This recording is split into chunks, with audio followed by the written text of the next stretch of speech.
poker's legendary champions, next generation stars, and tireless ambassadors of the game, sharing their wisdom and guiding your journey to high achievement on the green felt. This is Tactical Tuesday on Chasing Poker Greatness with your hosts, Brad Wilson and Jon Chai. Welcome, my friends, to another episode of the Chasing Poker Greatness podcast.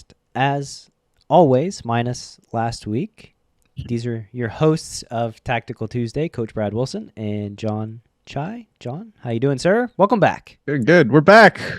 Yeah, you lied. You lied 2 weeks ago. You said, see you next week, and then there was nothing. What happened? I needed some extra time to get these live hands together. All right. Well, I know that it's hard finding hands, I guess, when you play like 7 hands an hour. Yeah, it is. It is much harder. We got 3 of them for you today, though. The first two that happened before the break are going to be very similar. It's going to be a bluff catching spot that I don't know. Both hands are going to look very, very similar. One's in a 3-bet pot, one's in a 4-bet pot. And then the hand after the break is going to be a question about a bomb pot. So definitely some live specific stuff going on today. Are those the themes? It seemed like there's a myriad of themes. Yeah, bluff catching, theme 1. Bomb Did pot, I punt my stack 2. off in this bomb pot? Theme 2. Theme 2. Nice. I like it. Very specific. Very specific. So I'll we can start breaking down the action here for the first hand. Go ahead. So we're playing 5-10. Man. We're playing 5-10. We're about $2,000 effective or 200 bigs effective. The main villain in this hand is going to be the big blind, who before this hand I thought was a reg. I've been playing with him a bunch actually over the last couple days. The day before this was the first time I'd played a really long session with him. I think he'd won like over 10K in a capped 5-10 game. So I didn't see anything like that raised my eyebrows when it came to like sizing or actions or anything yesterday. But it is easier to kind of go under the radar like that when you're running really well, which I assume he was when you're winning 10 buy-ins in a cap game. So I thought he was a reg, but I think this hand might reveal otherwise. Okay. So the action is they folded to you. What are you playing? 2, 4, 6, 8-handed? Looks like you're in Lojack then with the ace-9 of clubs. You make it 30 doll hairs. Cutoff calls, button calls, small blind folds, and the reg in the big blind. There's quotations around that reg profile, I guess. They 3-bet to 160, which is already kind of a questionable size, eh?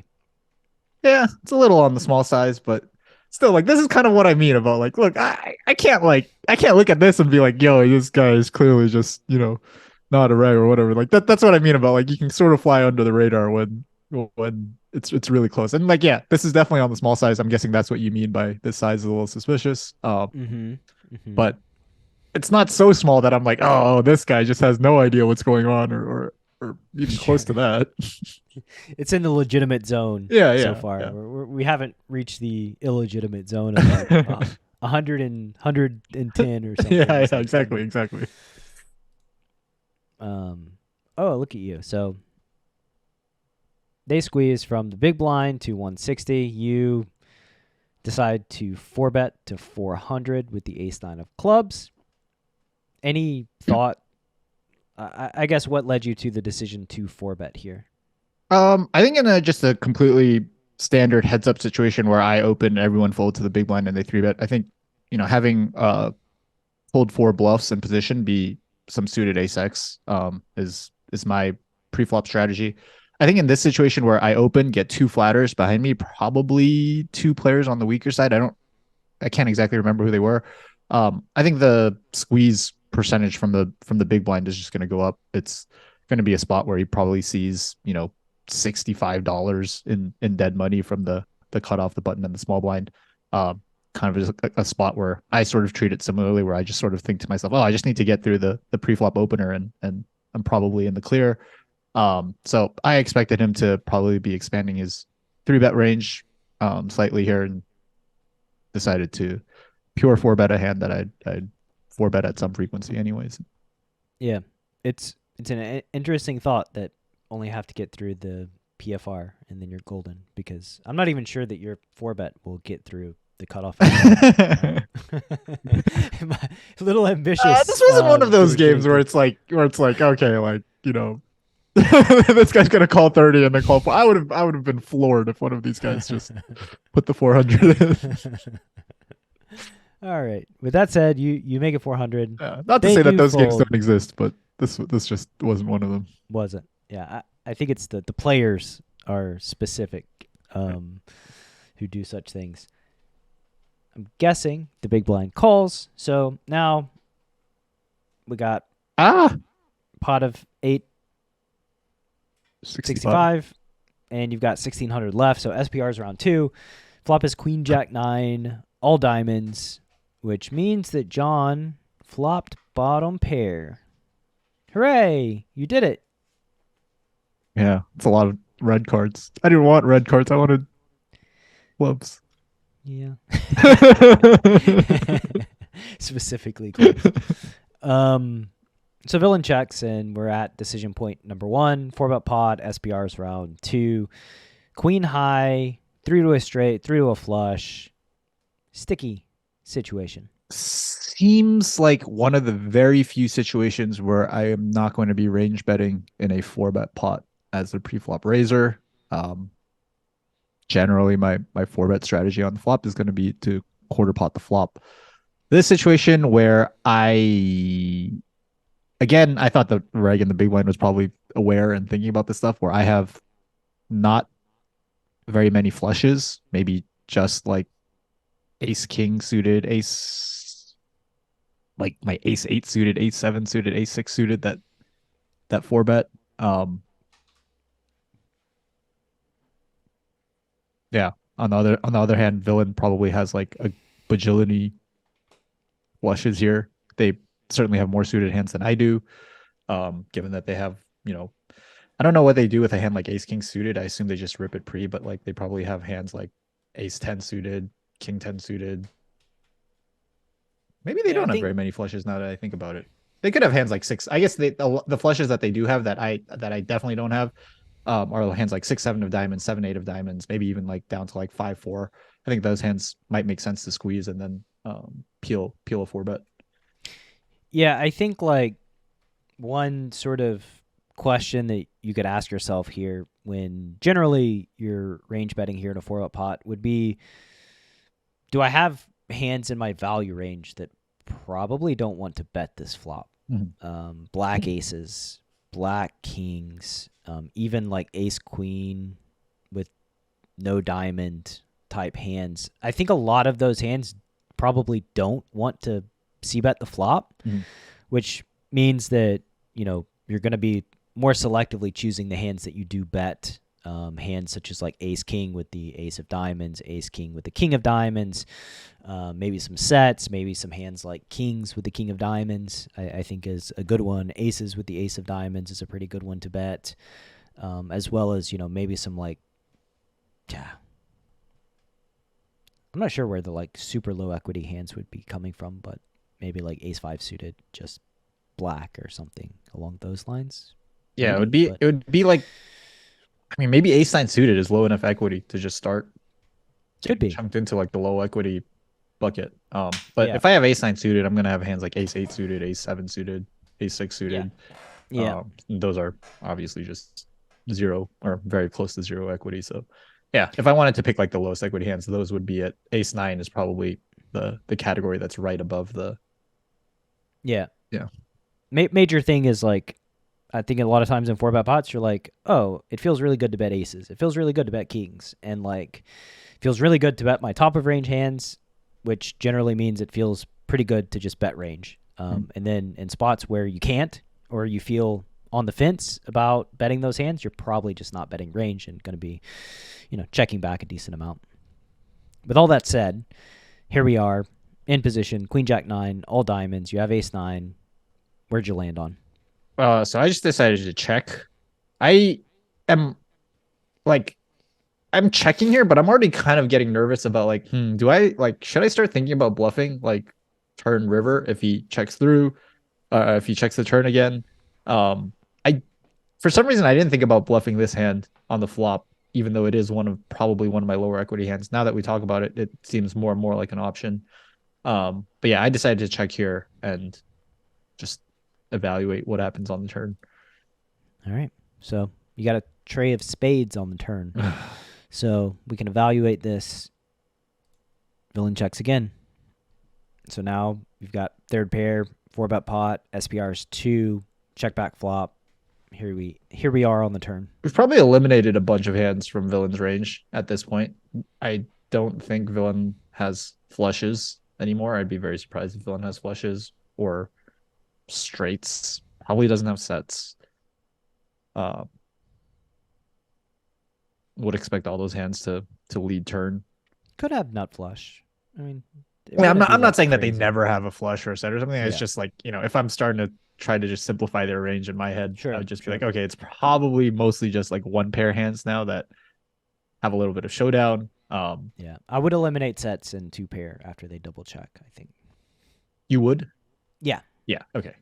So yeah, I mean, that's sort of the range that I signed him here. I'm a little scared of bluffing into that range. Like I'm still not exactly sure like what I'm hoping to fold out, at least with like a one street bluff, right? I don't think a jack, certainly not a queen, is gonna fold to like a small bet on the turn. Maybe a big bet on the turn, like a jack starts thinking about folding, but like I'm just lost as to like what to do with my hand here. Is it too good to bluff? Like if it's not too good to bluff, then like what am I hoping to beat when I check down? Like it's I mean, it's tricky because like they're gonna have a lot of hands that probably want to play for 1 bet at least. And so betting the turn, you're probably just going to be forced to bet the river too.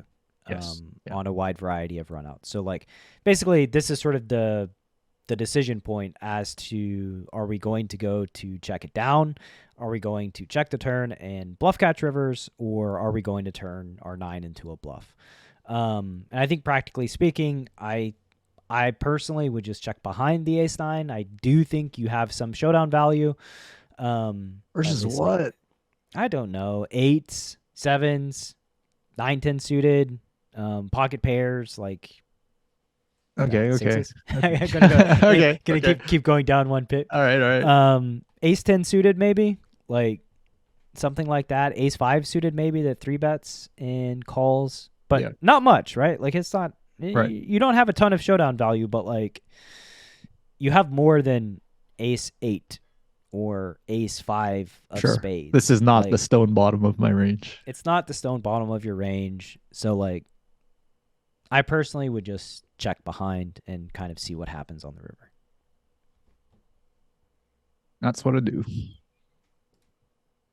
No. So the river is an interesting one. It's a 4-liner.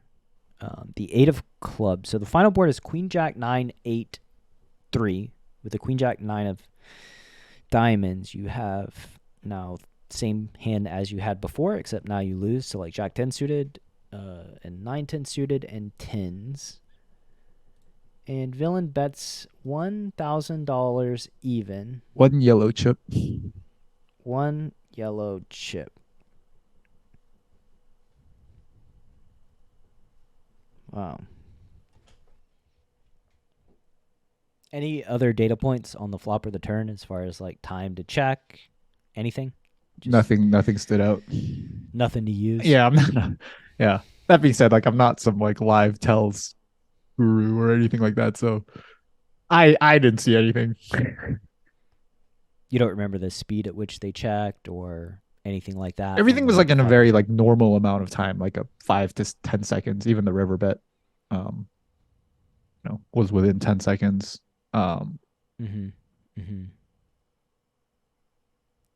So, overbet. River 1 bet.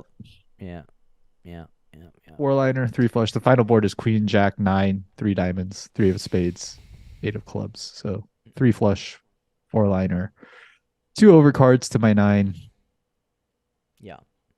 What do we have here, I guess, is kind of another interesting question. Like,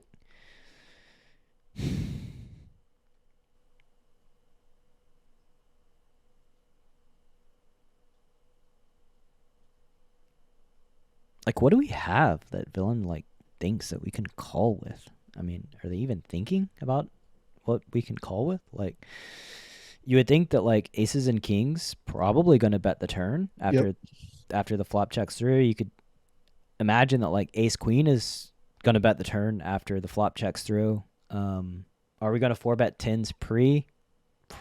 Probably not in position. We're never checking a set. We're never checking 2-pair twice.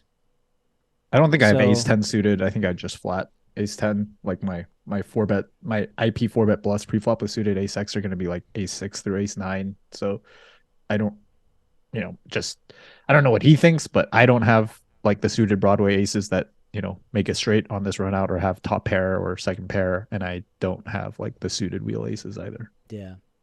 What on earth do you beat is like my follow-up question. Like, I don't understand their bet. I don't know what exactly they're targeting for value, but I also have no freaking idea what you beat.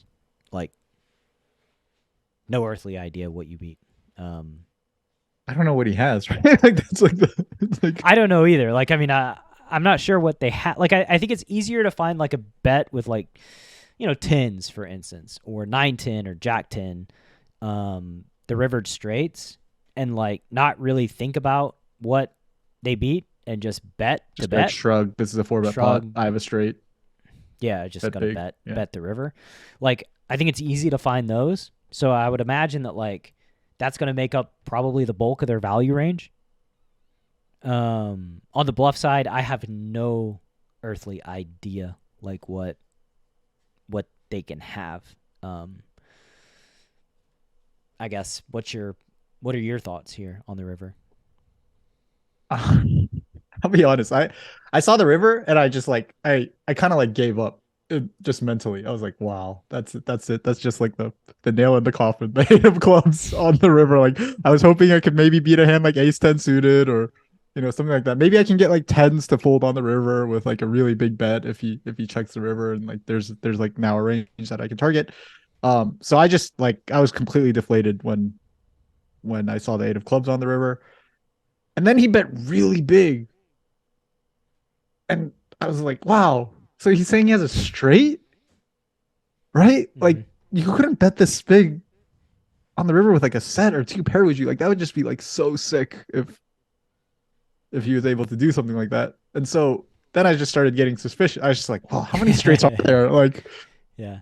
There's pocket tens.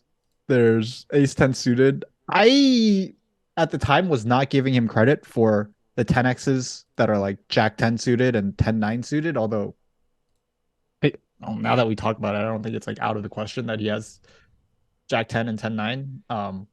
Just in a kind of like a solvery world, those hands would be very, very wide peels, probably not in range facing an IP 4-bet, which is probably why I just mentally discounted them. So I thought that there weren't very many tens in his range.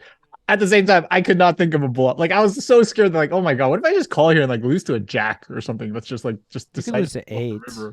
Yeah, or like maybe lose to 8. Like I guess like I could see like 7s or something like that on the river. I don't think pairs are going to turn themselves into bluffs because they beat ace king, which yeah, that's what my hand looks like a lot. The bulk of your range is like ace king. Yeah, like I would be very surprised if somebody turned over like ace jack or king jack or something like that, just because like they actually have more showdown value than you do for sure. Right. Yeah, I honestly don't know. I would probably just fold the river because it's a 4-liner and it's an overbet, and I can't figure out what on earth they possibly have to bluff with. But I can see your suspicion. It makes a lot of sense to me. Yeah, it's really scary. It's really hard though when you can't think of a bluff, right? You're like, okay, look, he's repping so narrow for value, but what do I beat when I call here? Yeah, I mean they like they probably do have 6 combos of tens, right? So like we need something to come from somewhere, right? Yeah. I think honestly their best bluff is probably ace king. Like, I mean, that's probably the hand that you beat that you're going to see more often than not would be them having ace king where they didn't 5-bet jam pre. Yeah, like, I didn't even that's a account for major that bluff. because I just assumed everyone just 5-bet jam ace king pre in that spot. So I was like, well, ace king is not even it was sort of like Jack 10 and 9-10 for me, where it wasn't even in my thought process of like, oh, this could be one of the hands that he has. And well, it's 200 big blinds deep. I mean, yeah, it's 200 big blinds deep. Yeah, for sure. And also it's just like live poker, right? It's like I'm like calibrated to 100 big blind 6 max live cash where like people just don't have those hands. But I think it could definitely be like a shortcoming or like a miscalibration on my part to not assume that they could have Jack 10 or 10-9 suited here. And I think in live poker they totally could have those hands. And yeah, and definitely ace king. Like I think they're gonna call your 4-bet more than they jam your 4-bet, more than they 5-bet with ace king. I think so. At 200 bigs deep, I think so. Really?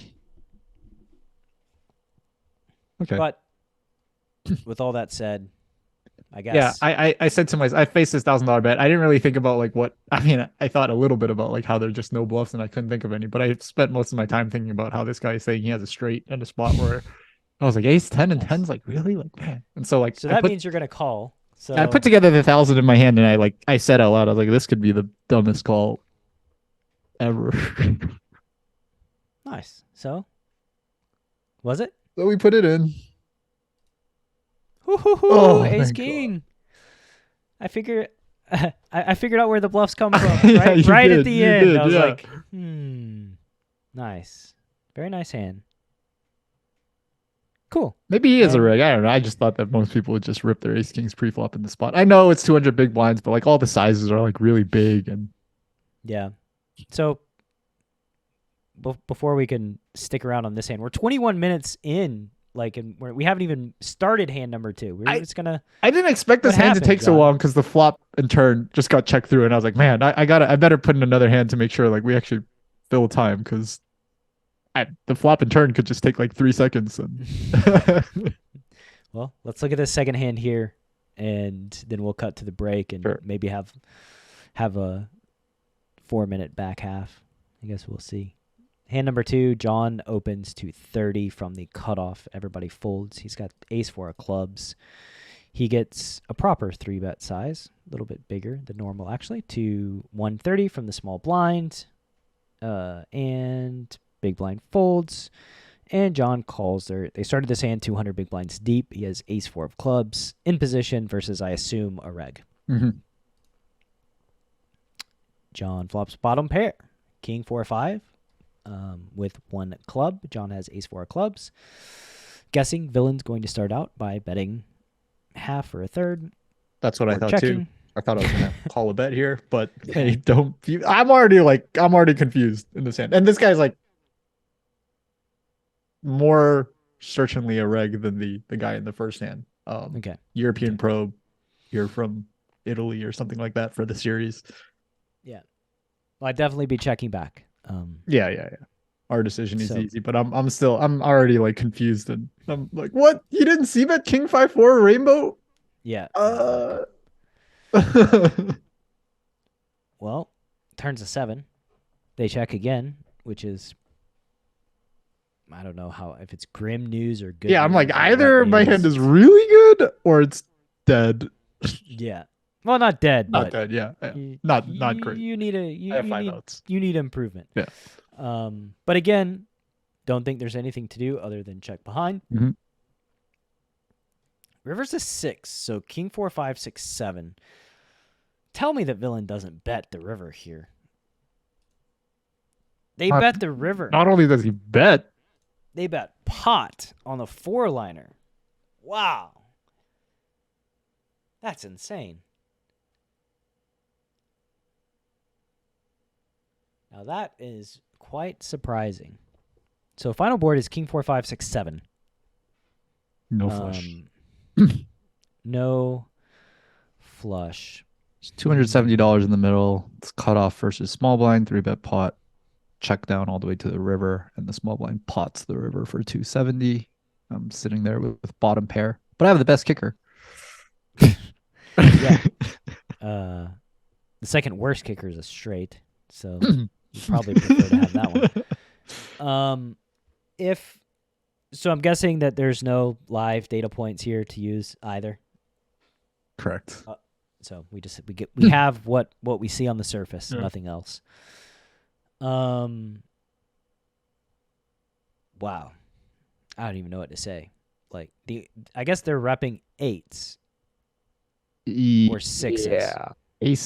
Ace 8 suited, maybe 8s, and then maybe, but yeah, man, you'd think that like ace 8 is going to bet the flop, the flop or the turn. Like at some point they're gonna bet. Like queens jacks 10. I was so scared of that. I was so scared of the mergy pot river where it's just like, hey, I'm gonna make it look like I have an 8, so you call with the 4, but surprise, I have queens, and just owned your face. Like, yeah, I was so scared of that happening.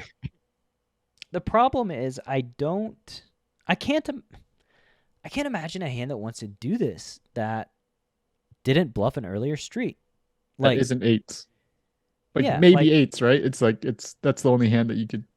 8s make sense, I think. 7-8 suited might make some sense too.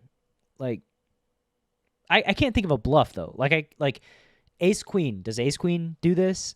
I Right, like doubt if he it. doesn't have ace 8, he doesn't have ace queen, right? Well, I mean, I think ace queen could go to check down. Like, I see. But I don't think ace queen decides on the river to turn itself into a bluff. I don't think like queens, jacks, and 10s go for this. Yeah. I don't think a king goes for this. If they did have like king 10 suited, king jack suited, king queen suited, and just double checked. So, like, yeah, it's hard for me to figure out bluffs. Again, I think I just fold, but I can't think of like any hand that doesn't start bluffing earlier. Yeah. Yeah.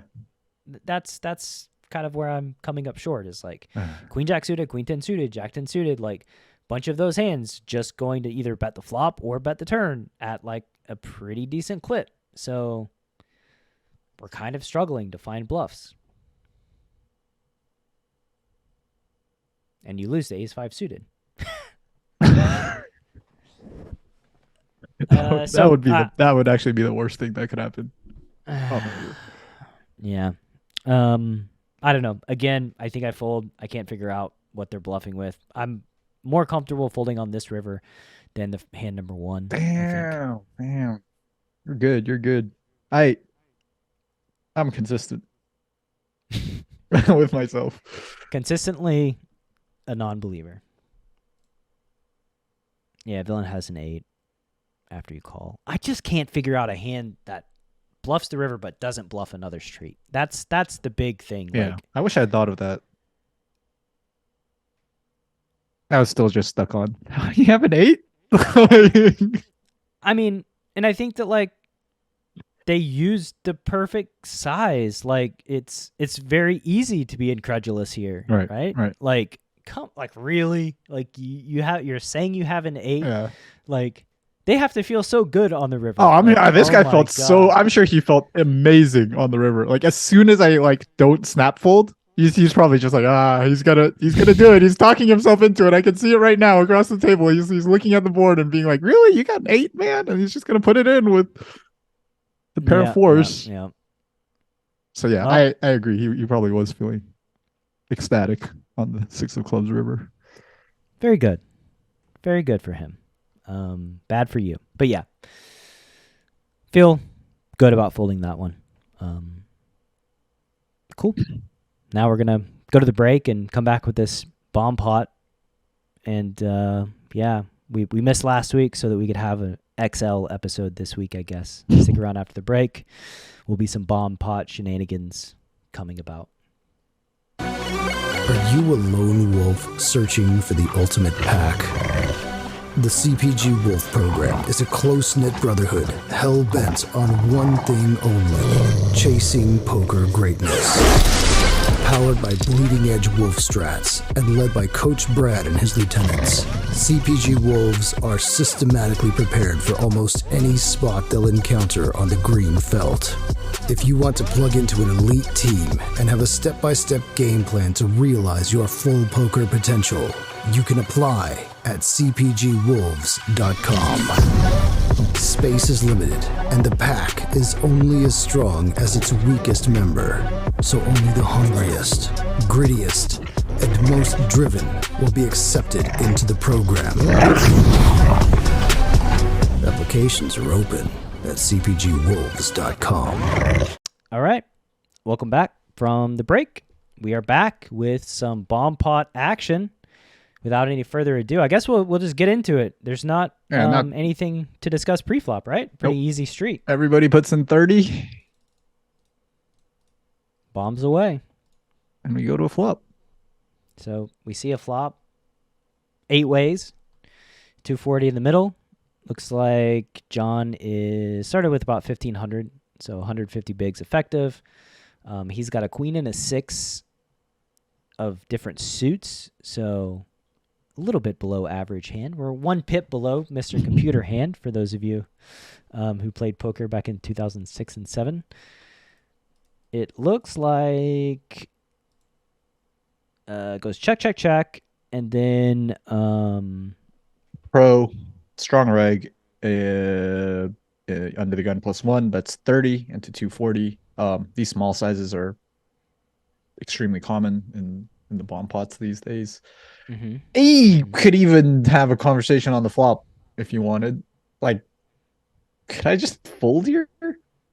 Probably. I don't want to, but yeah. Where's the fun in that? Yeah. Also, like, just as an aside, like, I've been playing much more aggressively in bomb pots recently, and just having the button feels like such a big deal to me now that I probably would look for ways to continue even without a pair on the button.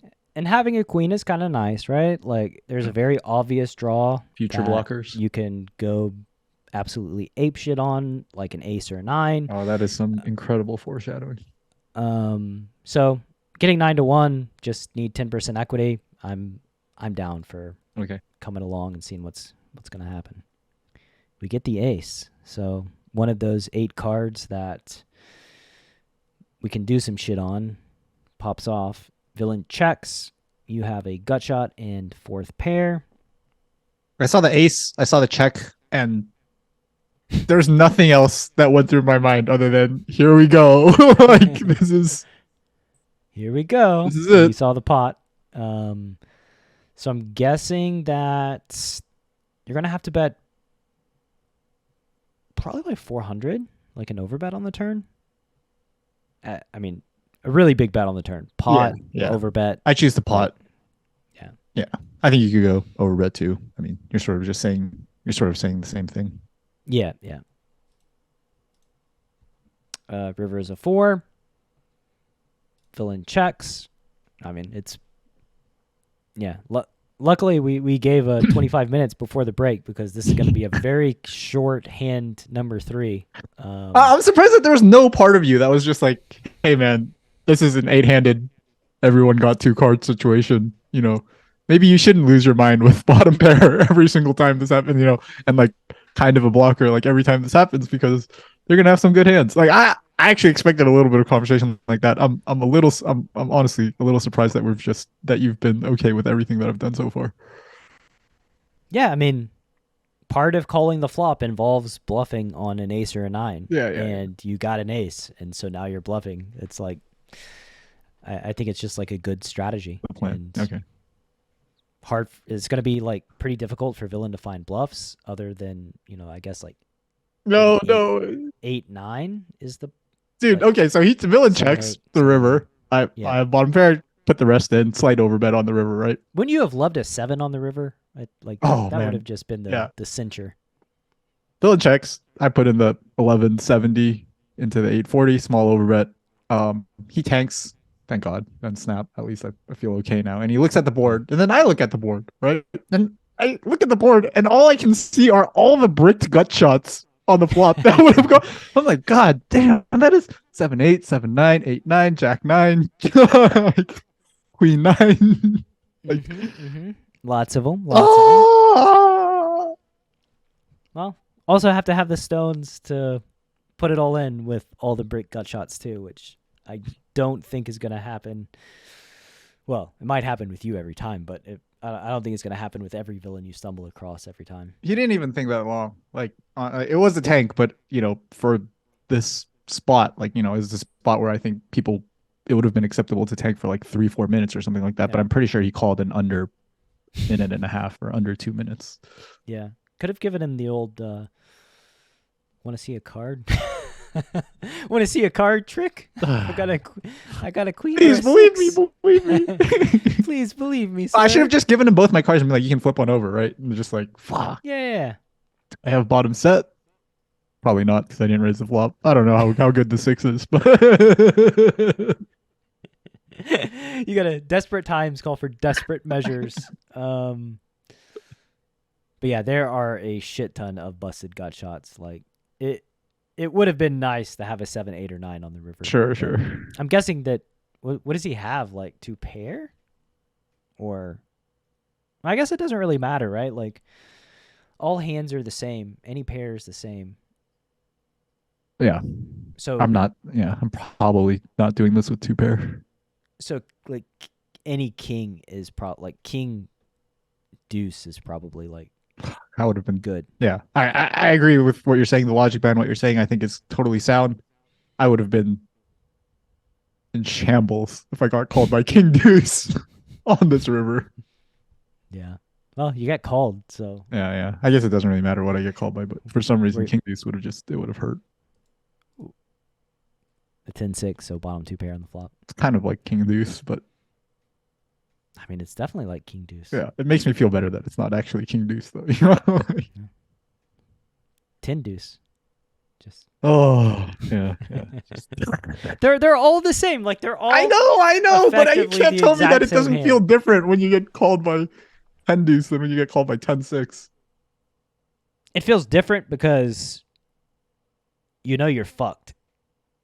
10-6, you don't actually know if you're screwed. King Deuce, like, they got me. All that money, that just went into the oblivion. Like, I had no chance of. 0 chance. I'm losing every single time. And, yeah, I just got kind of obliterated. Yeah. With 10-6, maybe you could imagine a world where they can fold a king. But, yeah, I think solid plan. Just didn't go through. What can you do?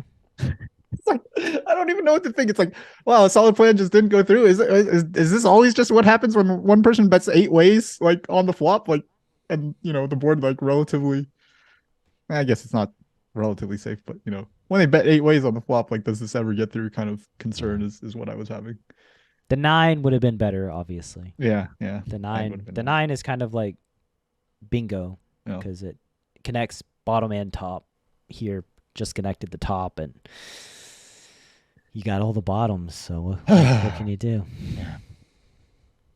All right. Well, reload. Try again next time. That's why they call it a bomb pot. Stick it all in. Yep. Like that's all I got for you today and for today's show. Just a little reminder that Live Cash Pre-Flop Bootcamp is now on the market at chasingpokergreatness.com. Where I will advocate heavily for you to play Queen 6 off in bomb pots. What about jamming Ace King suited after 3 betting from the big blind? Is that a the 200 bigs? Yeah, I guess I'm assuming live pre-flop bootcamp is for 100. Yeah. Oh. So, sure, just jam. Who knows? The next iteration. Stick it all in, and we'll see what happens. But yeah, again, have a good day. See you next week. See you next week. Thanks for listening to Chasing Poker Greatness. You can subscribe on Apple Podcasts or on your favorite podcast app. Go to chasingpokergreatness.com to get the newsletter. Join the Greatness Village community, book a coaching session, or dive into the latest data-driven poker courses. Follow the show on Twitter at CPG Podcast.